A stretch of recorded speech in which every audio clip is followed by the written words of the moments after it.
Timing marks of 4D56 non-turbo engine.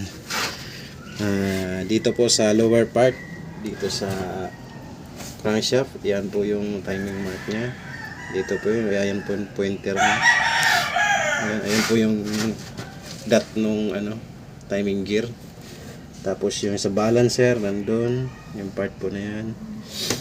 Tapos dito sa ibabaw na balancer, ayan naman po yung dot, tapos nandun yung pointer nya sa loob. Tapos yung kailangan yung position po yung nung belt, sa harap po yung marking nya. Ayan po, oh. Yung sulat nya dapat nakaharap po sa iyo. Yan po yung palatandaan yan, yung para sa rotation nya. Wala man siyang arrow ng rotation, pero yan po yung palatandaan nya.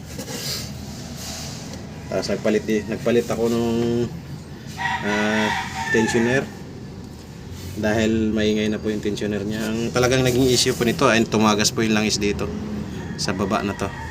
Grabe po yung tagas, ang lakas. Kaya nababad po sa langis yung belt. Kaya nagpalit na lang po din ako ng belt sa balancer at saka dito po sa part na to, ibabaw na to.